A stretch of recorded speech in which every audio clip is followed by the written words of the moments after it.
नमस्कार दोस्तों, मैं मध्य प्रदेश पुलिस प्रशिक्षण शाखा की ओर से न्यू क्रिमिनल लॉ सीरीज़ में आपका स्वागत करता हूं। जैसा कि आप सबको ज्ञात है कि 2023-25 दिसंबर को पार्लियामेंट में पारित होने के बाद महामहिम राष्ट्रपति महोदया के द्वारा इन तीनों क्रिमिनल लॉज को जब स्वीकृति दे दी गई तो ये कानून का रूप धारण कर चुका है। भारतीय आपराधिक न्यायिक व्यवस्था जिन तीन कानूनों पे अवलंबित है वह है, पहला आईपीसी इंडियन पेनल कोड भारतीय दंड संहिता 1860, दूसरा है भारतीय दंड प्रक्रिया संहिता सीआरपीसी और तृतीय भारतीय साक्ष्य अधिनियम। अब ये तीन कानून 150 साल पहले अंग्रेजों के द्वारा बनाए गए थे। लगभग 150 सालों से ये तीनों कानून भारतीय न्यायिक व्यवस्था का मूल आधार बन चुका है और पूरी की पूरी क्रिमिनल जस्टिस सिस्टम इन तीन कानूनों पर निर्भर थी। ये तीनों कानून से पहले ऐसा लगता है कि जैसे भारत में कोई कानून था ही नहीं। उससे लगभग जब हमारी संस्कृति हजारों हजार साल पुरानी है, और आज मैं इस वीडियो में आपको बताऊंगा कि केवल ये जो तीन कानून बने वो अंग्रेजों ने नहीं बनाए, उसकी जो आधारशिला है, जो उसकी आत्मा है, जो उसका सोल है, वो हमारी भारतीय पुरातन संस्कृति में, सभ्यता में, वैदिक सभ्यता में है। तो हम इन सब चीज़ों पे भी चर्चा करेंगे। इन तीनों कानून के देश में आने के बाद कई प्रकार की भ्रांतियाँ न केवल न्यायविदों में बल्कि कई सामान्य लोगों में भी है कि आखिर इन तीनों कानून की आवश्यकता क्यों पड़ी। तो आज हम उन कानूनों के उन बिंदुओं पर भी चर्चा करेंगे जिस वजह से ये कानून की आवश्यकता थी इस देश में, और हम ये भी चर्चा करेंगे कि जब इसे इम्प्लीमेंट किया जाएगा तो क्या क्या परिवर्तन आएंगे। तो सबसे पहले तो मैं ये बताना चाहता हूँ कि ये जो कानून इसकी क्यों आवश्यकता थी। इसके लिए एक छोटा सा मूल मंत्र है कि आप केवल जो पार्लियामेंट्री डिबेट के दौरान जो आदरणीय गृह मंत्री द्वारा पार्लियामेंट में अपना वक्तव्य दिया गया था, यदि आप उसे पढ़ें या उसे देखें तो ये जो क्यों का सवाल आता है वो अपने आप में स्पष्ट हो जाता है। जहाँ तक इस कानून को लाने की आवश्यकता क्यों पड़ी, तो उसमें मैं केवल कुछ महत्वपूर्ण बिंदु जिसका जिक्र पार्लियामेंट्री डिबेट में किया गया था उसको मैं फिर से रेखांकित करना चाहूँगा। तो पहला बिंदु तो यह है कि ये विदेशी शासक द्वारा शासन के लिए लाया गया था। तो उसका जो मूल स्वरूप ही, जो मूल आत्मा था, उसकी मंशा शासन की थी। तो निश्चित ही ऐसा कोई कानून जिसकी मंशा शासन करने की हो वो हमारे डेमोक्रेटिक सिस्टम के द्वारा प्रजातंत्रीय व्यवस्था के साथ मेल नहीं खाता है। जो दूसरी बात थी वो ये था कि हमारी जो पुरातन व्यवस्था थी उसमें दंड न्याय के लिए था, यहाँ पे दंड के लिए न्याय व्यवस्था बनी। तो ये दोनों में बहुत बड़ा अंतर है, जो जिस भेद को इस नए आपराधिक कानून में समाप्त किया गया है। जो तीसरी बात थी वो ये था कि जब डेवलप हुआ आपराधिक कानून अंग्रेजों के समय में, लगभग 1860 के आसपास, और मध्यकालीन युग में जो कानून व्यवस्था यहाँ पे डेवलप कर गई थी उसमें बहुत सारे अरबी फारसी शब्द आ गए थे। और यही वजह है कि जो कानून बनने के बाद भी भाषा वही रही। तो इसका असर ये हुआ कि कहीं का ईंट कहीं का रोड़ा, भानुमति ने कुनवा जोड़ा। तो उसका स्ट्रक्चर अंग्रेजों का था, उसकी भाषा पर्शियन थी, और उसका सोल, जो उसकी आत्मा थी, जो भारतीय थी, वो कहीं ना कहीं दब गया। तो इस जो नए आपराधिक कानून आए हैं उसमें आत्मा, भाषा, शरीर तीनों में एक तारतम्य है, एक इक्विलिब्रियम है, और उस इक्विलिब्रियम की वजह से आप देखेंगे कि बहुत सारे परिवर्तन इसी आधार पर किए गए हैं। कई लोगों का ये भी कहना है कि जब कानून थे उसमें अमेंडमेंट भी किया जा सकता था, संशोधन हमेशा होते हैं। और मैं आपको बताना चाहूँगा कि इन तीनों कानून में तो इतने संशोधन हो चुके हैं जब से ये बना था, और समय के साथ संशोधन की आवश्यकता पड़ती भी है, किए भी गए। तो नतीजा ये हुआ कि जो मूल कानून था कई बार उससे टटोलना पड़ता था, खोजना पड़ता था। ये कमोबेश वैसा ही है जैसा आपने कोई एक पैंट लिया, एक कपड़ा लिया, उस कपड़े में इतने सारे आपने पैचवर्क कर दिए, अगर कहीं यहाँ से फट गया, वहाँ से फट गया, यहाँ रफ ओवर किया, वहाँ रफ ओवर किया, पैचवर्क करते चले गए, तो जो मूल कपड़ा है वो कहीं गायब हो गया। तो कानून की स्थिति कमोबेश यही हो गई थी। तो इसीलिए इस तीनों कानून के स्थान पे एक नए कानून जो भारतीय हो, जो भारतीयता को प्रतिबिंबित करता हो, भारतीय जो सभ्यता और संस्कृति है उससे मेल खाता हो, और जो हमारी पुरातन जो वैदिक सभ्यता के समय कानून की जो बातें वहाँ थी, जिस प्रकार की व्यवस्था की गई थी उसके अनुरूप हो। और इसीलिए ये तीनों कानून बनाए गए हैं। और मैं जब इसका जिक्र करूँगा तो मैं उन चीज़ों के बारे में भी आप सबको बताना चाहूँगा कि हमारे जो कानून पुराने थे, जो वैदिक सभ्यता में या उसके बाद मितिकारों द्वारा बनाए गए थे, उसमें वो सारे तत्व विद्यमान हैं। अगर मैं केवल भाषा की बात करूं, तो जब मैं भी पुलिस महकमे में आया था और पहली बार थाना प्रभारी के रूप में कार्य कर रहा था और मैं एफआईआर लिख रहा था, तो जब एक कंप्लेनेंट आया तो उसने अपनी भाषा में अपनी शिकायत सुनाई, और जब हमने उसी की भाषा में लिखना प्रारंभ किया तो हमारे मुंशी के द्वारा कहा गया कि सर ये भाषा, ये यहाँ एफआईआर की भाषा ये नहीं है। एफआईआर में तो आपको लिखना पड़ेगा कि फलना फलना मुसम्मती आई, और ये अदम दस्तंदाजी, काबिल जुर्म, जाब्ता फासदारी, ये सब सारे शब्द हमें बताए गए जो कहीं ना कहीं मैंने पहले कभी सुना नहीं था। ये कुछ ऐसा ही है कि अगर आप किसी रेस्टोरेंट में जाएं और वहाँ आपके सामने मेरा मेनू लेकर के आए, उसमें लिखा हो कि lentil and rice cooked into porridge like substance with generous tempering of ghee and cumin, तो आप सोचेंगे कि ये है क्या। और अगर आपको बता दें कि ये खिचड़ी है तो आप चौंक जाएंगे। तो हमारा एफआईआर, हमारी लैंग्वेज, भाषा कमोबेश वैसी हो गई थी जो कानूनी भाषा थी, और हमारे लिए वो लेंटिन विथ राइस ही था, खिचड़ी नहीं था। जबकि सामान्य लोगों के लिए जैसा खिचड़ी सुपाच्य होता है वैसे भाषा भी सुपाच्य होनी चाहिए। तो ये जो नए आपराधिक कानून हैं उसमें जो प्रावधान हैं, और उसके बाद आपने देखा होगा कि लगातार जो सभी स्टेट्स के द्वारा इसके ऊपर एक्सरसाइज किया जा रहा है, तो जो सामान्य लोगों की भाषा है उसी भाषा में कानून भी होगा, उसी भाषा में थाने की भी भाषा वही होगी जो लोगों की भाषा है। तो एक ये बहुत बड़ा परिवर्तन नए आपराधिक कानून के माध्यम से होगा। ये तीनों कानून बनाए गए थे लगभग 1834 में, जब लॉर्ड मैकॉले यहाँ पे लॉ कमीशन के मेंबर होकर के देश में आए थे, और केवल 4 साल इस देश में रहे। इन 4 सालों में उन्होंने न केवल आपराधिक न्यायिक व्यवस्था बल्कि जो एजुकेशन सिस्टम है, जो शिक्षा व्यवस्था है इस देश की, उसके ऊपर उन्होंने लॉन्ग लास्टिंग इम्पैक्ट डाल दिया, बहुत सारे चेंज कर दिए। तो अब ये बड़ा आवश्यक हो जाता है जानना कि जो लॉर्ड मैकॉले थे आखिर उनकी सोच कैसी थी।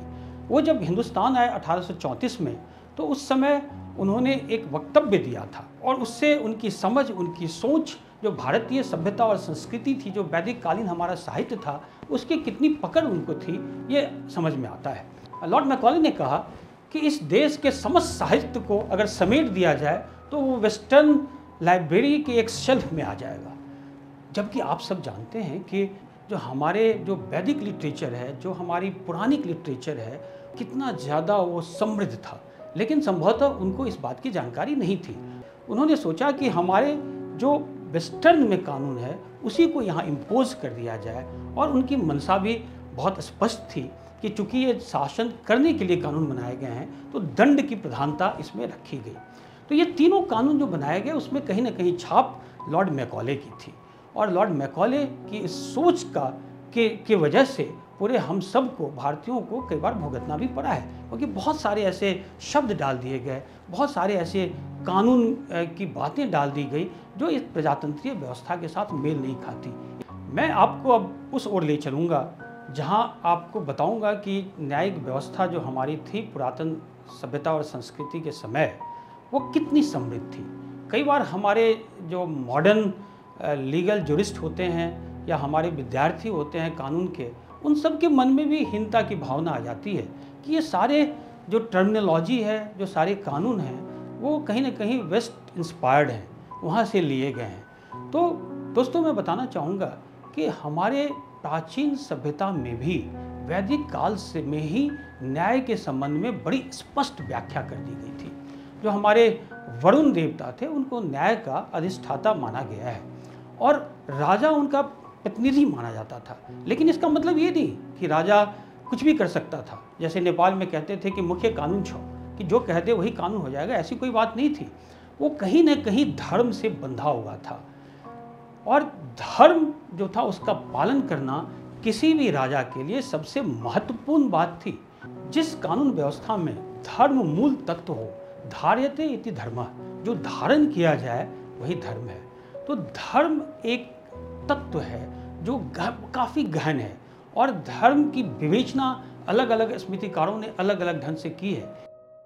धर्म एक संवाद है, एक संवेदना है, मूल आत्मा की खोज है, सत्य की खोज है। तो जो धारण किया जाए, जो धर्म का पालन, जो कानून व्यवस्था बनी रहे, जो एक ऑर्डर है जो बनी रहे, एक डिसिप्लिन बनी रहे, वही धर्म है। वो व्यक्ति के ऊपर भी लागू होता है, समाज पे भी लागू होता है, राष्ट्र पर भी लागू होता है। तो भारत में हमारे सभी मनीषियों ने, स्मृतिकारों ने, नारद, याज्ञवल्क्य, मनु, सभी ने धर्म की बड़ी बेहद व्याख्या की है और धर्म को ही मूल आधार न्याय व्यवस्था का माना है। तो जब धर्म ही बेस में हो, धर्म ही आधार हो, धर्म फाउंडेशन हो, तो आप समझ सकते हैं कि सारी नीतियां वहीं से निकलती हैं। और उस धर्म को बनाए रखने के लिए दंड की व्यवस्था थी, ना कि दंड के लिए धर्म की व्यवस्था थी। जो अभी तीनों कानून जो निकल गए, जो इतिहास के पन्नों में चले जाएंगे, उन तीनों कानून की मूल आत्मा थी। दोस्तों, किसी भी समाज की जो व्यवस्था होती है, न्यायिक व्यवस्था, आपराधिक व्यवस्था, विकास क्रम को दर्शाता है। जैसा कि मैंने आपको बताया कि हमारे वैदिक सभ्यता के समय ही न्याय की अवधारणा आ चुकी थी।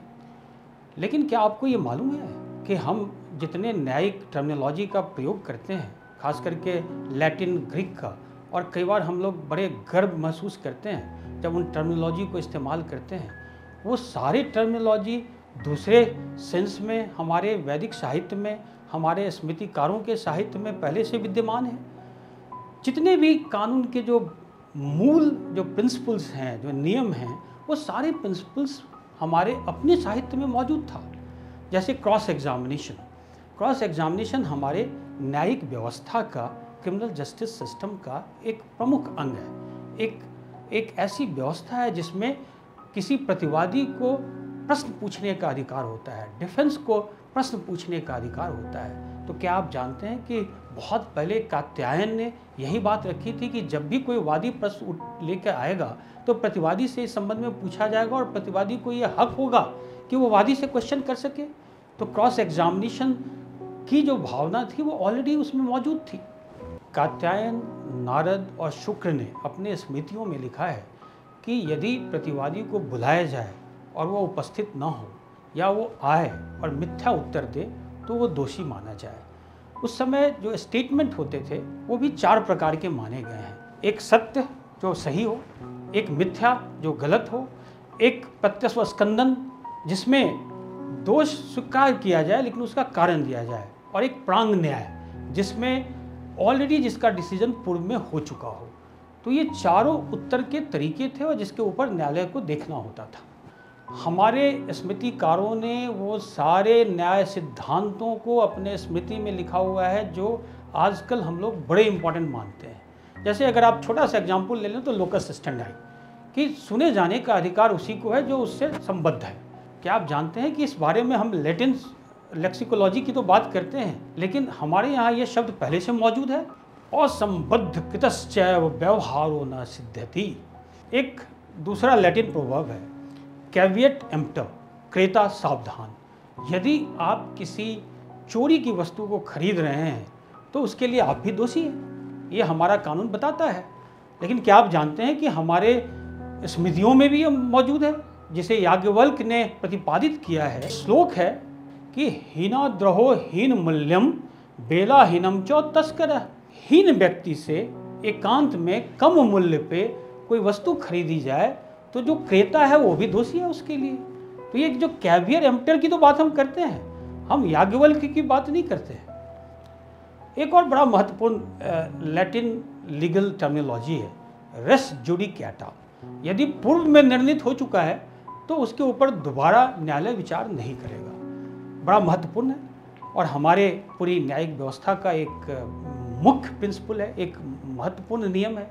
लेकिन क्या यही चीज़ हमारे न्यायिक व्यवस्था में मौजूद नहीं थी क्या?